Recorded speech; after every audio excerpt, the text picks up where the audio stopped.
Now, I mentioned before that what we're talking about could be the genuine end of humanity. And I know that that seems really dramatic, but it might not be, because infertility is just one issue inside of perhaps the biggest problem that we're all actually facing right now, which is population collapse. You see, population collapse is when our current generation are not replacing ourselves with children. You know, most people's views on children these days. What do most people think about? They say children are too expensive. Why would you bring a child into this like unhappy world? The world's already overpopulated. These things are all wrong. They're actually all wrong. Oh, I'll just wait till I'm older. But when you're older, the children have a 10 times more likely chance to be disabled. This is what you're thinking, aren't you? Maybe let's say you're, on average, my viewers are 20 years old. You're like 18, 19, 20, 21, right? Your idea is you'll have children in about 5 years, maybe 10 years from now, right? That's what all these red pill guys are telling you. Yeah, wait till you're 40. Yeah, then maybe have children. Go and live your own solo life first. What, bro? What? Tell me what fucking masculine man through any of our generations has ever waited till he was like older? When you see like the top tier men that you look up to, not the modern day fucking influencers who are just fucking like almost like women just, you know, on TikTok and Instagram, like I am, right? This fucking like modern day business. When you think about those old school gentlemen, I'm talking the guys who are now 50, 60, maybe even older, maybe they've passed away. All of them got married and had children at age 18. I say this in so many of my videos. Imagine what your life would have been like if it was just normal to assume that you would have gotten married and had children at 18 years old. Now, you might think, well, I wouldn't have been ready for that, but like, don't add your own bias to it. Imagine that you were literally going through life as a boy, knowing that that's about the time that you would have had children, right? Imagine how much harder you would have worked. You really think you would have had that porn addiction, that video game addiction when you were 10, 11, 12 years old, when you would have known, like, I'm probably going to have a wife like 6, 7 years from now.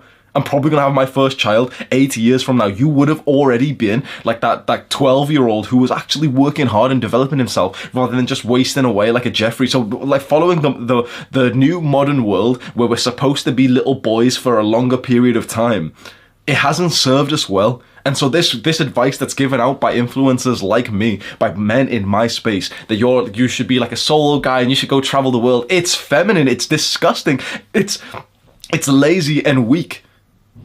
I think there's one duty for men, which is fatherhood, and to delay that. Now, if you're like, now you might say, oh, but you know, like I'm not rich enough. We'll get into that line of thinking.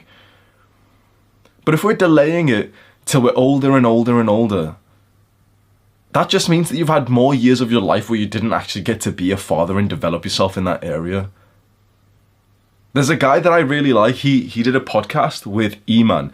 So the guy I'm talking about, his name's Sebastian. You can go find him. He's like a finance YouTuber. I think he's got about 1 million followers. If you search like Sebastian and E-Man podcast. And Sebastian's like a very base guy. He's rich and everything. And he ended up talking to So E-Man's like almost like the stereotypical red pill kind of guy. Yeah, I'll wait till I'm 35 or 40 till I have children. And I was very pleasantly surprised to hear Sebastian, this other guy who's, you know, this in this space of like young and rich and everything, say like, oh no, but like I want to have a big family, so I'm gonna start having children soon.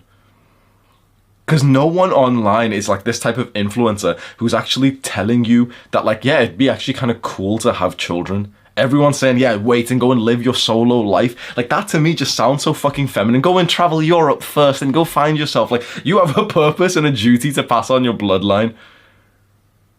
And you're going to wait whilst, like, you've heard some of the things that are happening, which is decreasing your testosterone and your sperm count. And you're just going to wait and wait and wait and wait and give yourself a 20% chance, a 25, 30, 45% chance that you might not even be able to have any children at all. Population collapse, I think, is stemming from this current narrative that having children is a bad thing. That's something that, oh yeah, you know, it's like this foresight of like, yeah, I'll go and travel the world first. I'll go and backpack across Europe. Which that's like something that a little fucking 16-year-old girl might find exciting. I don't know if I'm just different on this, but this idea of like, yeah, go travel and find yourself, I don't like that. I think like go and become successful and then travel for a good reason and not just fucking like hostel to hostel, like, oh yeah, but you just want to meet people, bro. Like you're going to a fucking night out and but the beers like in Thailand, like the beers are only like 75 cents, bro. Like what the fuck are you doing with your life? Maybe I'm just different. Maybe it's just purpose. You see, when you've been watching all of this content of mine and you wanted to become more masculine, more purposeful, well, sometimes you have to make some sacrifices and you have to realize, well, one of the most masculine things I can do is fatherhood, and so why would I delay that and potentially make it my chances of it either worse or the ability to have children even less if I'm just delaying it and delaying it and delaying it? Because this is exactly what the problem is with population collapse. Most couples these days are just waiting and waiting and waiting. Whether it's because you feel like you're not ready, or it's because you feel like you don't have enough money for the children. There's always going to be a reason to wait. And that is a massive issue. Because on average, in most countries, a couple, a couple, they're not replacing themselves. What this means is for like a couple to replace themselves and for our population to remain stable, on average, couples need to have 2.1 children. The 0.1 is just in case there's like a child dies every now and then or something. 2.1.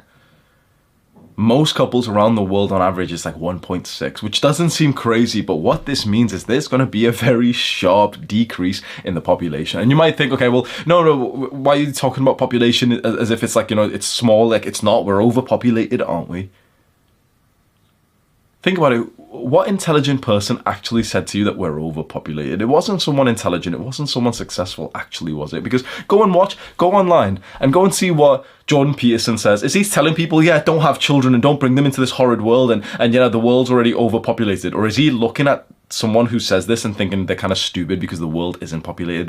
There's a few billion, there's like 7 billion people. You can fit everyone inside of like comfortably inside of one state in the US. Never mind the rest of the world. The world is not overpopulated at all. And you might think, oh, well, for all these other reasons, well, the truth is, if we're not having children, it's us that will suffer the most.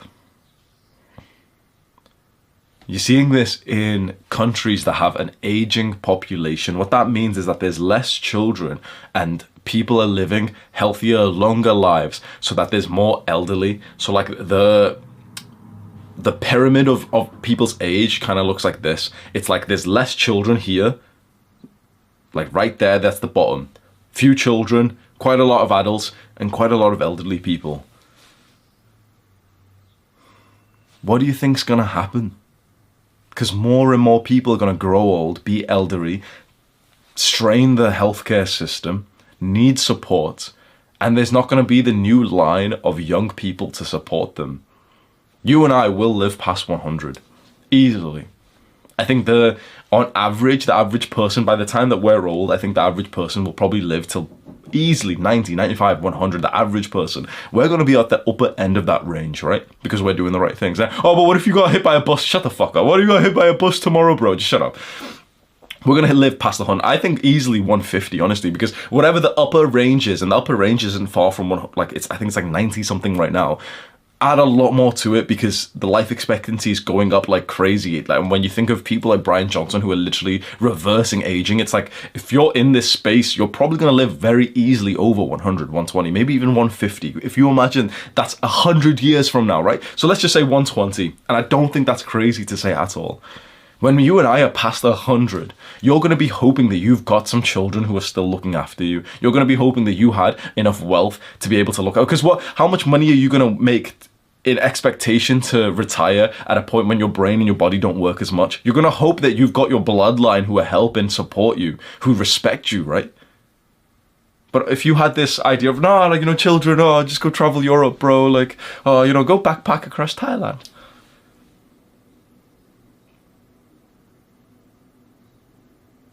and this is when everyone gets into, most people, and probably not our audience, but this is probably when everyone gets their little illogical thought of like, oh, well, whatever, when I get old, I'll just kill myself. Like, shut the fuck up, bro. Oh, but I don't want to be old anyway, so just throw me in a ditch. Like, shut up. Yeah, now you're speaking with emotion, so shut up. The truth is, you're gonna live till you're old. Older than anyone in your generation, like older than anyone in your bloodline so far. And you're gonna hope that you've got people who are your blood, who are your children, who are your great-grandchildren, who are doing well in life so that they can support you. Because if we don't have that, that's where the population collapse becomes hugely problematic. Because if you've watched that movie or you heard of it, what's the movie? It's something about men. I forgot the movie. I haven't watched the movie in 3 years, by the way. It's about a movie of like, you can't have children and no one can have children anymore. It's just that's just it. People can't, like, everyone's infertile, and then the movie plot line is like, okay, some woman's pregnant or something, so that's crazy. Whoa, okay. But the idea is they might get no child of men or whatever the fuck it is, but they might come to an apocalyptic place where we genuinely can't have children, and that becomes like one of the most prized possessions. And everyone's just getting older and older and older, and the productivity of your country starts to decline as we all get older. People having children later in life.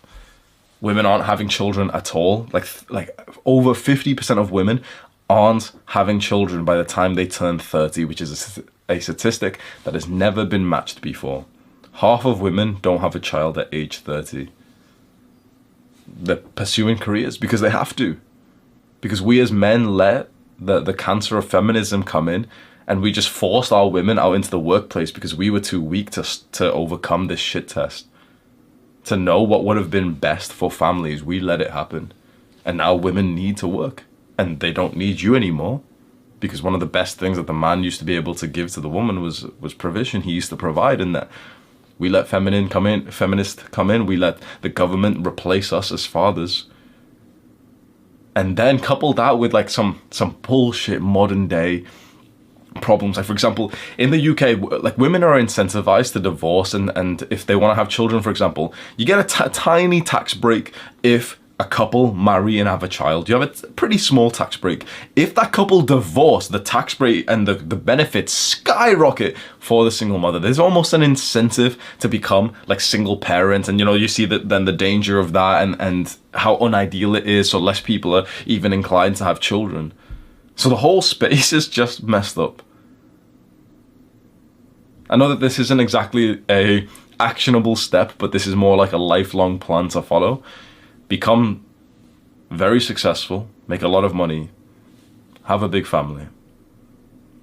When I see a good vision for my future, it isn't one of these red pill guys where I'm pretending to be a high value man smoking a cigar and I'm there in Dubai like handshaking people saying, yeah, networking's so cool, bro.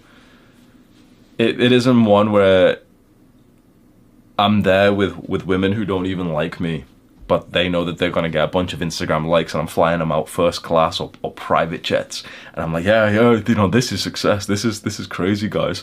Look, this girl gets 1,000 likes on her Instagram picture. Whoa. That's not the life that I see as an ideal success for me. I just see social bond and community. I see me working on something that I feel is very purposeful. And then I see a big family around me. As many children as possible.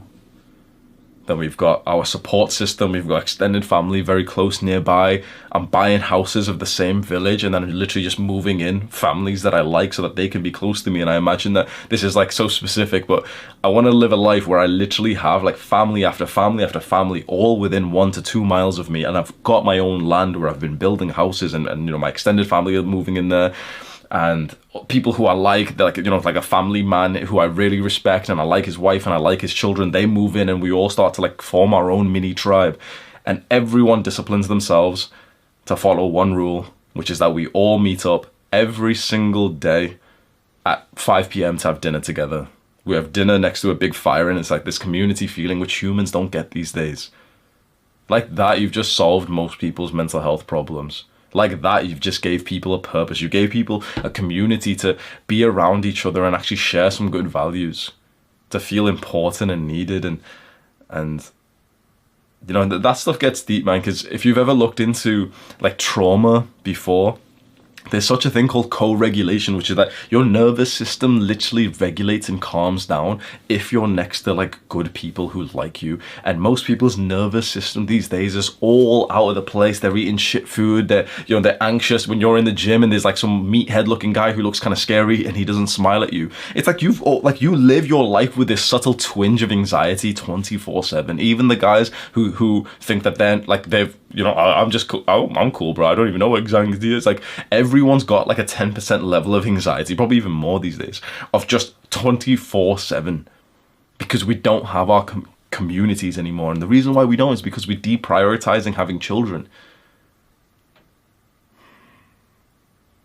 So I know that this is going to seem backwards, because what you may think, okay, this sounds good, but I need to make money first. This is where it gets interesting, because this is almost like a psychological hack.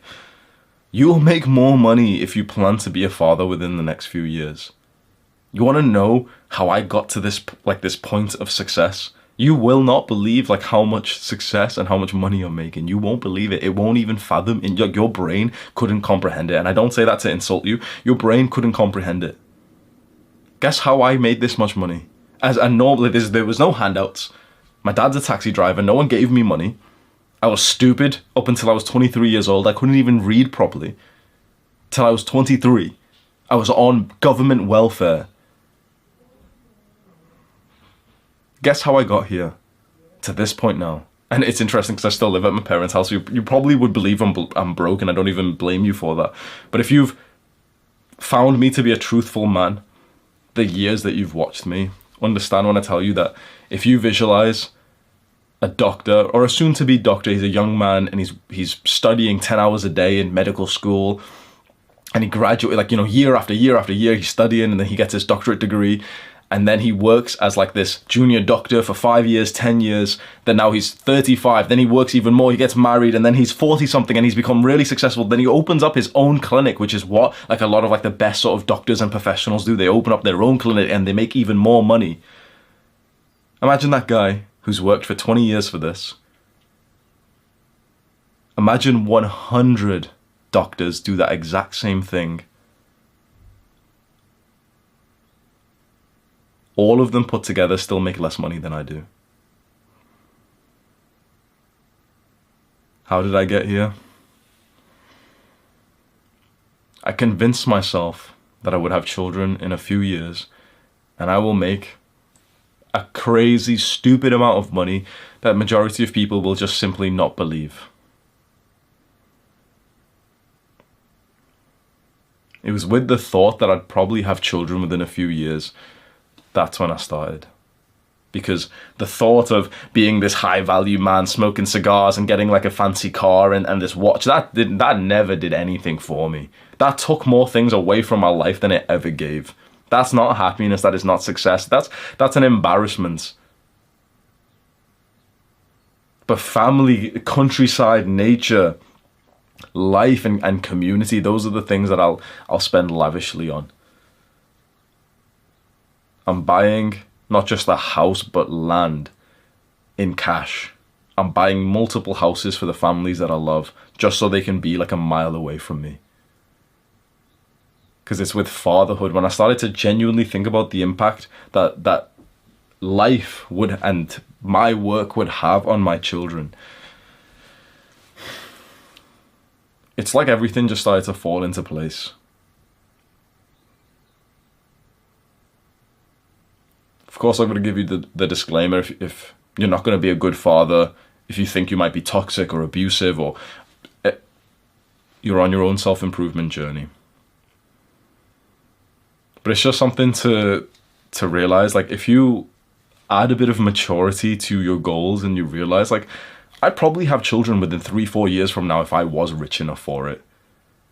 And you start to like calculate, and you burn that amount in your mind that you need 100k per month, or maybe just 100k per year, however much it is. And you start to think, yeah, you know what, if I made this much, my children's lives would be amazing. And then you start to really like obsess over that figure and that thought that, okay, I need to make this money for my children right now. How do I make it? What's the smartest, most efficient, most effective way to make it? What's the highest leverage that I can do? If you sacrificed everything apart from that goal, you'd get it in like 3 years. That's a quick side tangent, because I know that there's a lot of guys out there who do actually want to have children, but you're stuck with the financial aspect. I'm not saying to have a child and then just make it work. I'm saying that you should actually just openly just admit to yourself, yeah, actually I would, like, the reason why I'm not having children is just because I'm too broke for it. I would happily have a child probably like within 1, 2, 3, 4 years. So I need to make money for it. Okay, shit. So I've got a deadline. Okay, so I need to make like I need to be making 100K a year, 100K a month, or whatever it is the figure is, within 2 years from now.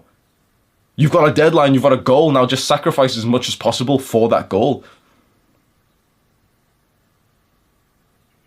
Because I think the possibility to be a father is just this kind of like second thought in most men's brain, which when you think about how important it would be, which is probably one of the most important things of your life, it shouldn't be the second thought. It shouldn't be this thing, oh yeah, man, after I go travel Europe with a fucking, but that's fucking cringe, bro. I don't know, you can tell, bro, I don't like traveling. I think traveling's exactly the part of the Matrix which everyone's telling you to, oh, get out of the Matrix, bro, go travel to Thailand, bro. You think the travel industry isn't part of the Matrix?